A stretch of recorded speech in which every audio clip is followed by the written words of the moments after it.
Rwan ta canolfan hynny ddion dda nifer fawr o bobl yn gofyn be yn union ydy o.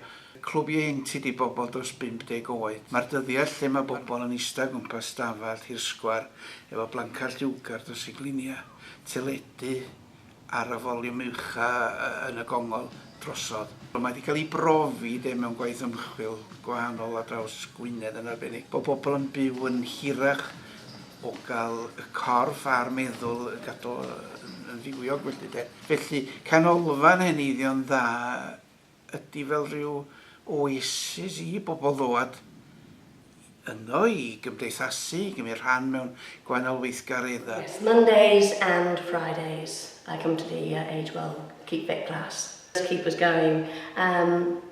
And it's just a great form of exercise and to meet people as well. You know, it's great when we've got some of the ladies are on their own and they come here and it's like a meeting place. We all sort of meet up and I know they go out on a lot of trips.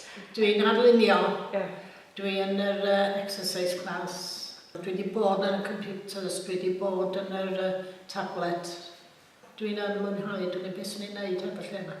Well, I live on my own, so filling the day is important to people, I think, if they're in the house a lot of the time on their own. So it's somewhere you can come in even if you're not doing a class, you can just drop in and have a cup of tea and chat. So for the people in Nevin and surrounding that maybe don't get out too much, it's a really fantastic place to make friends and learn new skills if you want to. Canolfan Nefyn 2 flynedd a hanner 2 yn ôl yn fwriadol yn cael ei sefydlu i greu y freuddwyd fel petai felly ynde. Da dweud mi oedd hi'n llwyddiannus tu hwnt, da ni'n adu llun di Merchar di Gwener.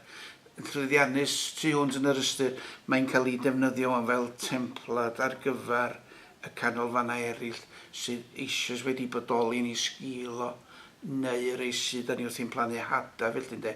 A ma' nhw da dweud rwan traws Gwynedd felly ynde. Dwi'n gredwr mawr mewn partneriaeth. Cyngor Gwynedd ydy rei sydd yn mynd yn llythrennol law yn llaw. Da ni efo'n gilydd. Mae'r ddau asiantaeth os galwn ni yn gwybod rhag blaen beth yw'r bwriad ac am beth da ni'n anelu felly.